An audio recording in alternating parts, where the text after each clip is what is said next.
Assalamualaikum warahmatullahi wabarakatuh. Halo semua, sebelumnya perkenalkan, nama saya Dinda Zayu Aisyah dengan NIM 22233, absen 3, kelas 4C, kelompok 5. Nah, di video kali ini kita akan membahas mengenai materi penilaian pengetahuan. Eits, tunggu dulu. Di sini saya tidak akan sendirian, tapi akan ditemani dengan dua teman saya, yaitu yang pertama ada Sipa Rosmiati dengan NIM 2001499 absen 9, lalu yang kedua ada Risa Khaironisa dengan NIM 2006385 absen 34.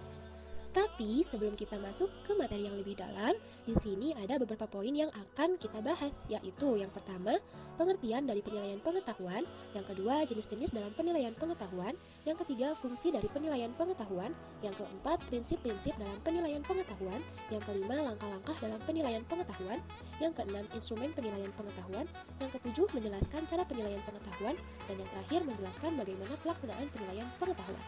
Oke deh, kita masuk ke materi yuk. Simak baik-baik ya. Baik, materi yang pertama yaitu pengertian penilaian. Penilaian disebut juga dengan proses pengumpulan informasi untuk mengukur pencapaian hasil belajar peserta didiknya. Penilaian juga dapat dikatakan secara sederhana, yaitu sebagai proses pengukuran dan non-pengukuran untuk memperoleh data karakteristik peserta didik dengan aturan tertentu. Kemudian penilaian juga ialah rangkaian kegiatan untuk memperoleh, menganalisis, dan menafsirkan data tentang proses dan hasil belajar peserta didik. Kemudian yang dilakukannya secara sistematis dan berkesinambungan, sehingga dapat menjadi informasi yang bermakna dalam pengambilan keputusan.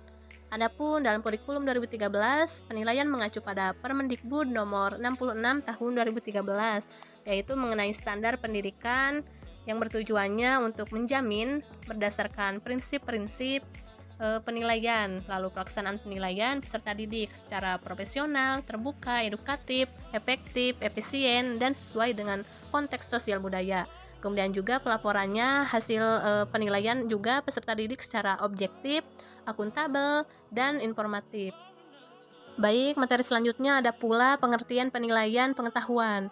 Nah, dalam penilaian kompetensi pengetahuan atau disebut juga dengan penilaian kognitif, ialah penilaian yang dilakukan guru untuk mengukur tingkat pencapaian atau penguasaan peserta didiknya dalam aspek pengetahuan yang meliputi ingatan atau hafalan, pengetahuan, pemahaman, penerapan, atau aplikasi analisis, sintesis, dan evaluasi. Penilaian pengetahuan juga ialah penilaian untuk mengukur kemampuan peserta didiknya, baik pengetahuan yang bersifat faktual, konseptual, prosedural, dan metakognitif, serta kecakapan berpikir tingkat rendah sampai tingkat yang tinggi. Dan penilaian ini juga berkaitan dengan ketercapaiannya kompetensi dasar pada kompetensi indikator yang dilakukan oleh pendidik. Nah, dalam kurikulum 2013, kompetensi pengetahuan juga disebut dengan kompetensi dasar dan kompetensi inti 3, yaitu sebagai refleksi konsep-konsep keilmuannya yang harus dikuasai oleh peserta didik dalam proses belajar mengajar. Baik, selanjutnya yaitu ranah kompetensi pengetahuan, ada 6 jenjang proses dalam berpikirnya, yaitu yang pertama pengetahuan hafalan. Nah, dalam pengetahuan hafalan ini merupakan kemampuan seseorang untuk mengingat kembali atau mengenal kembali tentang nama, istilah, ide, gejala, nama-nama, dan sebagainya, tanpa mengharapkan kemampuan untuk menggunakannya. Dalam pengetahuan atau ingatan ini, dalam proses berpikirnya yang paling rendah, kemudian dapat mengetahui juga kemampuan mengenal fakta, konsep, prinsip, atau skill. Nah, dalam kegiatan pembelajaran ini difokuskan melalui arti, membuat daftar, mendeskripsikan, atau menguraikan sesuatu yang terjadi sehingga dapat menentukan lokasi, tempat, atau memberi nama. Kemudian yang kedua yaitu pemahaman. Nah, dalam pemahaman ini ialah kemampuan seseorang untuk mengerti atau memahami sesuatu setelah sesuatu itu diketahui atau diingat. Dengan demikian, memahami adalah mengetahui tentang sesuatu dan dapat melihatnya dari berbagai aspek. Peserta didik dapat dikatakan memahami sesuatu apabila dapat memberikan penjelasan atau memberikan uraian yang rinci dengan kata-katanya sendiri. Nah, dalam pemahaman ini, jenjang kemampuan berpikir setingkat lebih tinggi pun dari hafalan atau ingatan, kemampuan memahami juga dapat diartikan tentang hubungan antara faktor, prinsip, atau hubungan yang lainnya. Kemudian yang ketiga yaitu analisis. Nah, dalam analisis ini ialah kemampuan seseorang untuk merinci atau menguraikan suatu bahan. Nah, dalam keadaan menurut bagian-bagian yang lebih kecil atau mampu memahami hubungan di antara bagian-bagian atau faktor satu dengan faktor yang lainnya. Sehingga dalam analisis ini proses berpikir yang setingkat lebih tinggi dari penerapan atau aplikasinya dapat diartikan dengan menemukan bagian-bagian atau masalah dan penyelesaiannya, sehingga dapat menunjukkan hubungan antar bagian itu. Kemudian yang keempat yaitu sintesis. Nah, sintesis ini ialah kemampuan berpikir yang merupakan kebalikan dari proses berpikir analisis. Karena sintesis ini yaitu suatu proses yang memadukan bagian-bagian atau unsur-unsur yang logis sehingga menjadi suatu pola yang berstruktur atau berbentuk pilah yang baru. Sehingga proses berpikirnya setingkat lebih tinggi dan berpikir secara analis atau analisis ya. Kemudian yang terakhir yaitu yang kelima. Yang kelima ialah evaluasi. Nah, evaluasi ini ialah kemampuan seseorang untuk membuat pertimbangan terhadap suatu situasi, nilai, atau ide. Nah, misalnya jika seseorang dihadapkan pada beberapa pilihan, maka ia akan mampu memilih satu pilihan yang terbaik sesuai dengan patokan atau kriteria tertentu. Sehingga kemampuan melakukan evaluasi juga dapat diartikan mempertimbangkan dan menilai mana yang benar dan salah, mana yang baik dan mana yang buruk, kemudian mana yang bermanfaat dan yang tidak bermanfaat. Kemudian yang terakhir yaitu assessment. Nah, assessment ini ialah serangkaian kegiatan yang dirancang untuk mengukur proses belajar peserta didik sebagai hasil dari suatu program instruksional. Nah, dalam rumusan ini menunjukkan bahwa hasil assessment terhadap peserta didik dapat digunakan sebagai bukti yang patut dipertimbangkan dalam rangka evaluasi pengajaran.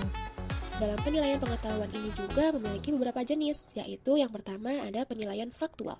Pengetahuan faktual berisi elemen-elemen dasar yang harus diketahui para peserta didik jika mereka akan dikenalkan dengan suatu disiplin atau untuk memecahkan masalah apapun yang di dalamnya berkaitan dengan pernyataan yang benar. Elemen-elemen ini biasanya merupakan simbol-simbol yang berkaitan dengan beberapa referensi konkret yang menyampaikan informasi penting. Sebagian besar pengetahuan faktual itu muncul pada level abstraksi yang relatif rendah. Jenis pengetahuan faktual ini terbagi ke dalam dua macam, yakni yang pertama pengetahuan terminologi atau istilah. Pengetahuan terminologi meliputi nama-nama dan simbol-simbol verbal dan non-verbal tertentu. Contohnya kata-kata, angka-angka, tanda-tanda, dan gambar-gambar. Setiap materi berisi sejumlah label-label atau simbol-simbol verbal dan non-verbal yang memiliki referensi khusus. Contohnya seperti pengetahuan tentang alfabet, pengetahuan tentang syarat-syarat keilmuan, pengetahuan tentang akunting, dan pengetahuan tentang simbol dalam peta atau bagan. Yang kedua yaitu ada pengetahuan khusus dan elemen-elemennya. Pengetahuan khusus dan elemen-elemennya berkaitan dengan pengetahuan tentang peristiwa-peristiwa, tempat-tempat, orang-orang, tanggal, sumber informasi, dan semacamnya. Pengetahuan khusus ini juga meliputi informasi yang spesifik dan tepat. Misalnya tanggal dari suatu kejadian atau perkiraan informasi seperti periode waktu suatu peristiwa atau fenomena yang terjadi. Contohnya, pengetahuan tentang fakta mengenai kebudayaan dan sosial. Yang kedua, ada penilaian fakta dalam bidang kesehatan. Pengetahuan konseptual meliputi kategori dan klasifikasi dan peristiwa dalam keduanya. Pengetahuan konseptual membuat skema-skema, model-model mental, atau teori-teori eksplisit dan implisit dalam model-model psikolog kognitif yang berbeda. Pengetahuan konseptual ini dibagi dalam 3 jenis, yakni yang pertama, pengetahuan klasifikasi dan kategori. Pengetahuan klasifikasi dan kategori meliputi kategori kelas, pembagian, dan penyusunan spesifik yang digunakan dalam pokok bahasan yang berbeda. Pengetahuan ini secara umum merefleksikan bagaimana cara berpikir dan menyelesaikan masalah, di mana pengetahuan khusus menjadi penting dari masalah yang diselesaikan.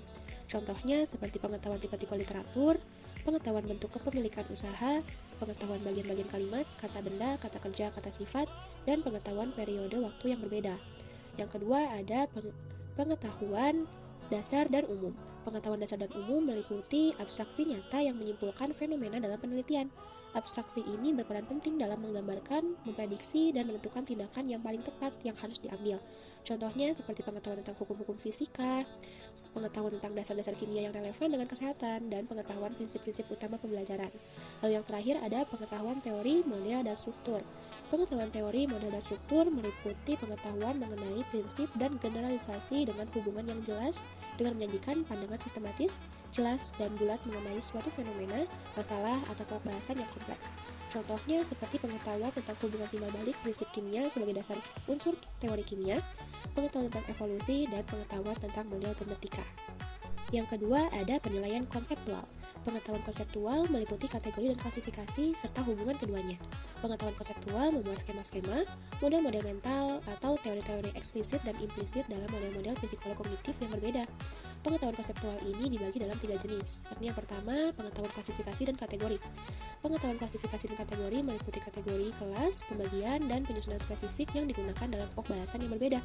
Pengetahuan ini secara umum merefleksikan bagaimana cara berpikir dan menyelesaikan masalah, di mana pengetahuan khusus menjadi penting dari masalah yang diselesaikan.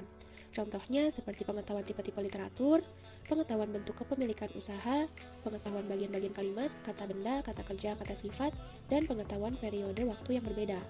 Yang kedua ada pengetahuan dasar dan umum.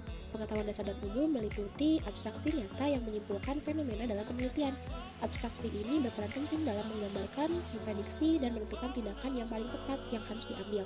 Contohnya seperti pengetahuan tentang hukum-hukum fisika, pengetahuan tentang dasar-dasar kimia yang relevan dengan kesehatan, dan pengetahuan prinsip-prinsip utama pembelajaran. Lalu yang terakhir ada pengetahuan teori, model, dan struktur. Pengetahuan teori, model, dan struktur meliputi pengetahuan mengenai prinsip dan generalisasi dengan hubungan yang jelas dengan menjanjikan pandangan sistematis, jelas, dan bulat mengenai suatu fenomena, masalah, atau pembahasan yang kompleks. Contohnya seperti pengetahuan tentang hubungan timbal balik prinsip kimia sebagai dasar unsur teori kimia, pengetahuan tentang evolusi, dan pengetahuan tentang model genetika. Yang ketiga ada penilaian prosedural. Pengetahuan prosedural adalah pengetahuan mengenai bagaimana melakukan sesuatu. Pengetahuan ini dapat berkisar dari melengkapi latihan-latihan yang cukup rutin hingga memecahkan masalah-masalah baru. Pengetahuan prosedural sering mengambil bentuk dari satu rangkaian langkah-langkah yang akan diikuti. Hal ini meliputi pengetahuan keahlian-keahlian, algoritma, teknik-teknik, dan metode-metode secara kolektif disebut sebagai prosedur-prosedur. Pengetahuan prosedural dapat diungkapkan sebagai suatu rangkaian langkah-langkah yang secara kolektif dikenal sebagai prosedur. Lalu pengetahuan prosedur dibedakan menjadi 3 macam, yaitu yang pertama pengetahuan keahlian dan algoritma spesifik suatu subjek. Pengetahuan algoritmik pada umumnya digunakan untuk latihan matematika. Prosedur perkalian dalam aritmatika pada saat diterapkan seringkali didapatkan jawaban yang sulit karena adanya kesalahan dalam perhitungan. Meskipun sudah dikerjakan dalam pengetahuan prosedural, hasil dari pengetahuan prosedural kadang menjadi pengetahuan faktual dan konseptual. Contohnya seperti pengetahuan keterampilan macam-macam algoritma persamaan kuadrat, pengetahuan keterampilan mengartikan kata sesuai analisis struktur, dan pengetahuan keterampilan melukis dengan cat air. Lalu yang kedua ada pengetahuan teknik dan metode spesifik suatu subjek. Pengetahuan teknik dan metode spesifik suatu subjek meliputi pengetahuan yang secara luas merupakan hasil dari konsensus, persetujuan, atau norma-norma disipliner. Pengetahuan yang lebih langsung merupakan suatu hasil observasi, eksperimen, atau penemuan. Bagian jenis pengetahuan ini secara umum menggambarkan bagaimana para ahli dalam bidang atau disiplin ilmu tersebut berpikir dan menyelesaikan masalah-masalah daripada hasil-hasil dari pemikiran atau pemecahan masalah tersebut. Contohnya seperti pengetahuan metode penelitian yang relevan untuk ilmu sosial, pengetahuan teknik pemecahan masalah, dan pengetahuan macam-macam metode literatur. Lalu yang ketiga ada pengetahuan kriteria untuk menentukan penggunaan prosedur. Sebelum terlibat dalam suatu penyelidikan, peserta didik diharapkan dapat mengetahui metode-metode dan teknik-teknik yang telah digunakan dalam penyelidikan-penyelidikan yang sama. Pada suatu tingkatan dalam penyelidikan tersebut, mereka dapat diharapkan untuk menunjukkan hubungan-hubungan antara metode-metode dan teknik-teknik yang mereka benar-benar lakukan dan metode-metode yang dilakukan oleh peserta didik lainnya. Contohnya seperti penentuan kriteria untuk menentukan metode penyelesaian persamaan aljabar, pengetahuan kriteria menentukan prosedur statistik dengan data hasil eksperimen, dan yang terakhir pengetahuan kriteria menentukan teknik melukis dengan cat air. Yang terakhir ada penilaian metakognitif. Pengetahuan metakognitif adalah pengetahuan mengenai kesadaran secara umum, sama halnya dengan kewaspadaan dan pengetahuan tentang kesadaran pribadi seseorang. Begitu pula dengan penekanan kepada peserta didik untuk lebih sadar dan bertanggung jawab terhadap pengetahuan dan pemikiran mereka sendiri. Dengan demikian, apabila kesadaran tersebut terwujud, maka peserta didik dapat mengawali proses berpikirnya dengan merancang, memantau, dan menilai apa yang dipelajari. Pengetahuan metakognitif dapat dibedakan menjadi 3 macam, yaitu yang pertama pengetahuan strategi. Pengetahuan strategi adalah pengetahuan strategi umum untuk mempelajari, memikirkan, dan menyelesaikan masalah. Contohnya seperti pengetahuan informasi ulangan untuk menyimpan informasi, pengetahuan perluasan strategi, misalnya menguraikan dengan kata-kata sendiri dan menyimpulkan, dan yang terakhir pengetahuan jenis-jenis strategi organisasi dan perencanaan. Lalu yang kedua ada pengetahuan tentang tugas-tugas kognitif.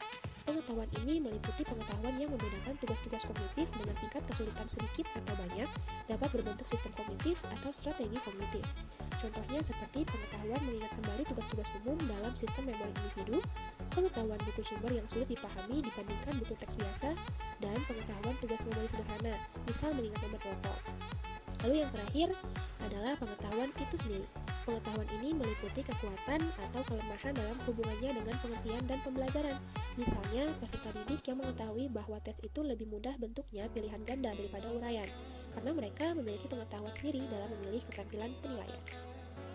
Oke, baik. Selanjutnya yaitu materi mengenai fungsi penilaian pengetahuan. Nah, kompetensi yang harus dikuasai oleh peserta didik tidaklah sama di setiap mata pelajaran, tetapi tergantung pada karakteristik dan indikator pada mata pelajaran tersebut.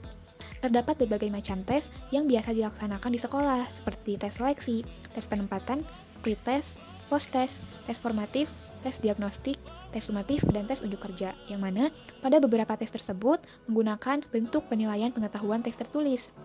Berikut merupakan fungsi penilaian menurut Abdul Rahman Saleh. Yang pertama yaitu tes seleksi. Nah, tes seleksi ini bertujuan untuk menyeleksi atau memilih calon yang dapat diterima untuk mengikuti suatu program. Yang kedua yaitu tes penempatan, yang bertujuan untuk mengelompokkan peserta didik dalam satu kelompok yang relatif homogen kemampuan dan keterampilannya. Selanjutnya ada pretest, yang mana bertujuan untuk mengetahui sejauh mana peserta didik telah memahami materi pelajaran yang akan disampaikan. Selanjutnya yaitu post-test, yang bertujuan untuk mengetahui sejauh mana siswa dapat mencapai tujuan program setelah mereka mengikuti program tersebut. Selanjutnya adalah tes formatif, yang bertujuan untuk mengetahui sejauh mana peserta didik dapat menguasai tujuan pembelajaran yang baru saja disampaikan. Yang keenam yaitu ada tes diagnostik, di mana tes diagnostik ini bertujuan untuk mengetahui kesulitan yang dialami siswa dalam memahami materi pelajaran. Selanjutnya yaitu tes sumatif, yang bertujuan untuk menilai keberhasilan siswa setelah mengikuti seluruh rangkaian proses pembelajaran.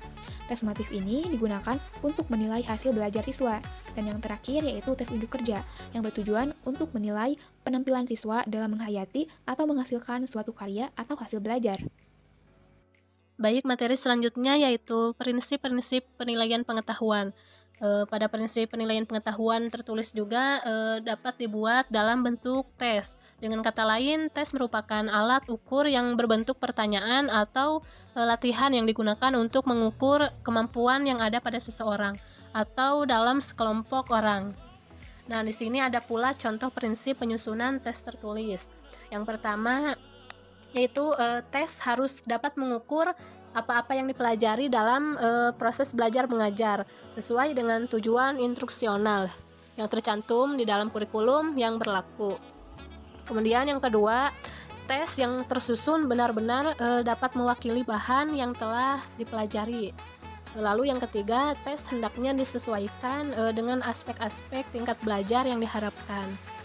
Lalu yang keempat, tes hendaknya disusun sesuai dengan tujuan penggunaan tes itu sendiri. Karena tes dapat disusun untuk keperluan pretest atau post-test. Materi tes, tes diagnostik, tes prestasi belajar, tes formatif, dan tes sumatif atau tes lainnya. Lalu yang kelima, tes hendaknya dapat digunakan untuk memperbaiki proses belajar mengajarnya.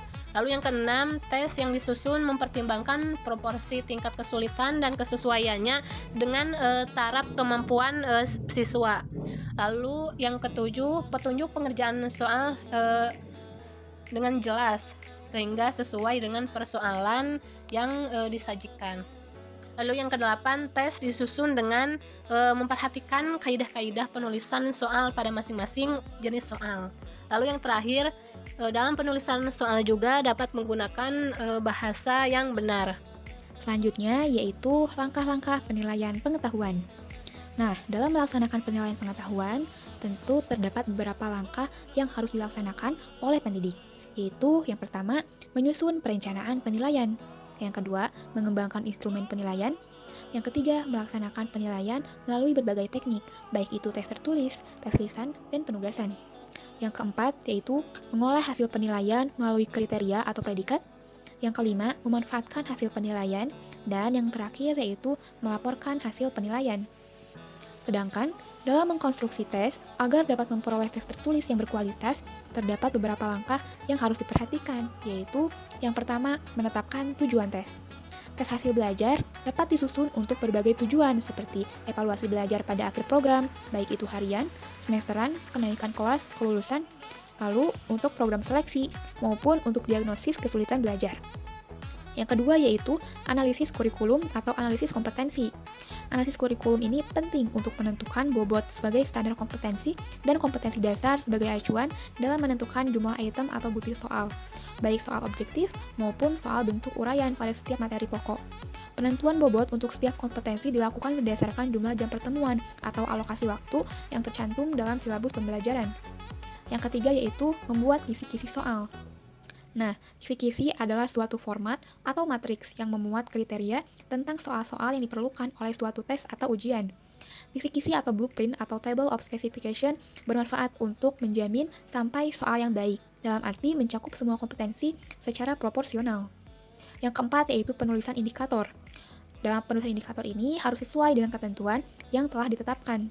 Indikator harus mencerminkan tingkah laku peserta didik. Oleh karena itu, harus dirumuskan secara teknis menggunakan kata-kata operasional atau KKO. Dan yang kelima yaitu penulisan soal. Terdapat beberapa hal yang harus dipertimbangkan dalam penulisan soal, yaitu yang pertama, soal yang dibuat harus valid. Artinya, mampu mengukur tercapai tidaknya indikator kompetensi yang dirumuskan. Yang kedua, soal dapat dikerjakan secara spesifik. Gunakan bahasa yang sederhana dan mudah dimengerti untuk meminimalisir adanya tafsiran ganda. Yang ketiga, soal yang dibuat harus terlebih dahulu dikerjakan atau diselesaikan dengan langkah-langkah lengkap sebelum digunakan dalam tes yang sesungguhnya. Yang keempat, hindari kesalahan ketik atau penulisan betapapun kecilnya, karena dapat mempengaruhi validitas. Yang kelima, menetapkan sejak awal kemampuan yang harus diukur untuk setiap soal yang dibuat. Dan yang terakhir, berikanlah petunjuk yang tepat untuk mengerjakan soal secara lengkap dan jelas untuk setiap bentuk soal dalam suatu tes. Lalu, lanjut lagi nih ke langkah-langkah yang harus diperhatikan dalam mengkonstruksi tes gitu ya, agar dapat memperoleh tes tulis yang berkualitas. Yang keenam yaitu reproduksi tes terbatas. Nah, tes yang sudah dibuat diperbanyak dalam jumlah yang cukup menurut jumlah sampel uji coba atau jumlah peserta yang akan mengerjakan tes tersebut dalam suatu kegiatan uji coba tes. Langkah yang ketujuh yaitu uji coba tes. Nah, sampel uji coba harus mempunyai karakteristik yang kurang lebih sama dengan peserta tes yang sesungguhnya. Yang kedelapan yaitu analisis hasil uji coba. Berdasarkan data hasil uji coba dilakukan, analisis meliputi validitas butir, tingkat kesukaran, dan fungsi pengecoh.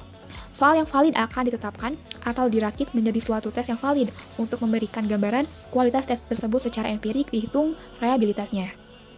Selanjutnya ada revisi soal, yang mana revisi soal ini dilakukan untuk soal valid yang belum memenuhi syarat berdasarkan konfirmasi dengan kisi-kisi dapat diperbaiki atau direvisi sesuai keperluan. Dan yang terakhir yaitu merakit soal menjadi tes, di mana soal-soal yang valid telah mencerminkan semua pokok bahasan serta aspek kemampuan yang hendak diukur dapat dirakit menjadi sebuah tes yang valid. Urutan soal dalam suatu tes pada umumnya dilakukan menurut tingkat kesukaran soal, dari soal yang mudah sampai soal yang sulit. Nah, selanjutnya yaitu instrumen penilaian pengetahuan. Instrumen yang dapat digunakan untuk penilaian pengetahuan ini dapat dilihat pada bagian di bawah ini. Yang pertama yaitu tes tertulis. Nah, tes tertulis ini dapat dirancang dengan tes benar salah, pilihan ganda, menjodohkan, isian atau melengkapi, dan juga uraian. Yang kedua yaitu tes lisan, yang dapat dirancang dengan bentuk tes kuis dan tanya jawab. Yang ketiga adalah tes dengan jenis penugasan, di mana biasanya tes ini dapat dilakukan secara individu maupun berkelompok di satuan pendidikan dan atau di luar sekolah. Dan jenis tes lainnya yang dapat dilaksanakan yaitu tes portofolio maupun observasi. Selanjutnya, menurut Abidin, langkah-langkah yang harus dilakukan untuk mengembangkan instrumen penilaian pengetahuan adalah yang pertama, yaitu menentukan standar. Standar ini pada dasarnya adalah kompetensi pengetahuan sebagaimana terdapat dalam kurikulum. Yang kedua yaitu menentukan tugas autentik yang tepat sesuai dengan dimensi proses kognitif. Yang ketiga yaitu mengembangkan kriteria. Pengembangan kriteria ini dilakukan dengan cara mengembangkan indikator dan subkoordinator terhadap konstruk yang akan dinilai. Yang keempat yaitu membuat soal dan juga kunci jawaban atau rubrik penilaian. Dan yang terakhir yaitu menentukan kunci jawaban dan menyusun rubrik penilaian. Sekian dari saya, selanjutnya materi yang selanjutnya akan disampaikan oleh rekan saya. Kemudian ada pula cara penilaian pengetahuan pada pembelajaran tatap muka dan di masa pandemi.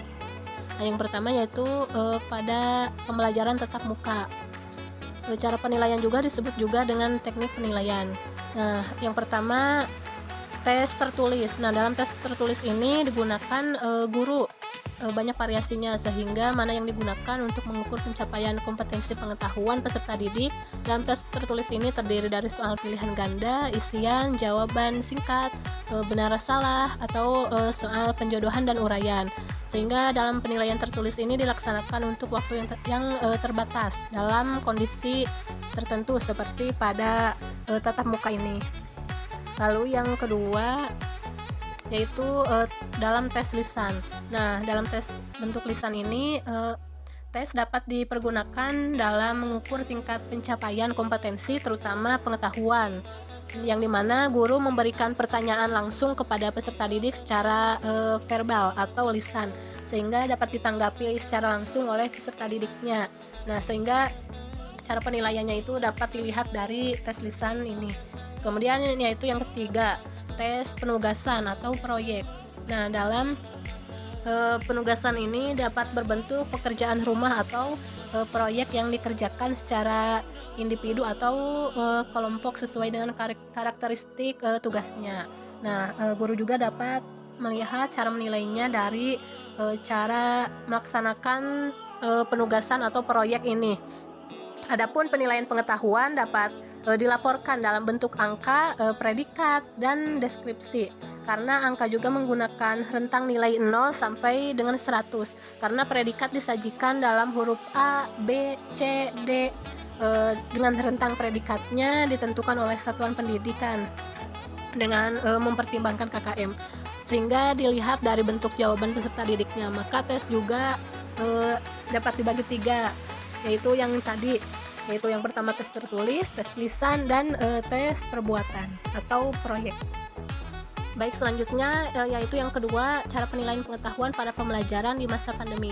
Sebenarnya cara penilaiannya tidak beda jauh sama yang tatap muka. Nah, adapun yang di masa pandemi, yang pertama yaitu penilaian di masa pandemi dapat menggunakan berbagai teknik penilaian, baik berupa penilaian performa, yaitu penilaian kinerja, produk, proyek, uraian, yang berbentuk penilaian lainnya dengan tujuannya yaitu pembelajaran. Kemudian yang kedua, penilaian pengetahuan juga dapat dilakukan menggunakan tes tertulis, lisan, dan penugasan lainnya seperti yang tadi dijelaskan pada tatap muka. Karena tes tertulis ini dapat dikembangkan dalam bentuk pilihan ganda kompleks, isian, uraian, atau menjodohkan. Lalu yang ketiga, penilaian pengetahuan juga dapat dilakukan secara daring, karena seperti masa sekarang ini dilakukannya secara daring dengan memanfaatkan aplikasi daring yang tersedia secara bebas untuk keperluan pendidikan. Lalu yang keempat yaitu penilaian dirancang dengan memilih kompetensi dasar yang esensial. Lalu yang kelima yaitu penilaian kognitif dirancang melalui aplikasi permainan yang edukatif seperti aplikasi Kahoot atau aplikasi Quizzes. Nah, sehingga guru dapat memberikan penilaian pengetahuannya dalam bentuk penilaian yang tertentu seperti yang dijelaskan tadi. Pembahasan yang terakhir yaitu pelaksanaan penilaian pengetahuan. Pelaksanaan penilaian pengetahuan dilakukan untuk menilai proses dan hasil belajar peserta didik. Penilaian oleh pendidik dilakukan dalam bentuk penilaian harian dan dapat juga dilakukan penilaian tengah semester melalui tes tertulis, tes lisan, maupun penugasan. Cakupan penilaian harian meliputi seluruh indikator dari satu kompetensi dasar atau lebih, sedangkan cakupan penugasan disesuaikan dengan karakteristik kompetensi dasarnya. Nilai pengetahuan diperoleh dari hasil penilaian harian dan penilaian akhir selama satu semester untuk mengetahui pencapaian kompetensi di setiap KD pada KI 3. Lalu, hasil penilaian pengetahuan yang dilakukan oleh pendidik dengan berbagai teknik penilaian dalam satu semester direkap dan didokumentasikan pada tabel pengelolaan nilai sesuai dengan KD yang dinilai.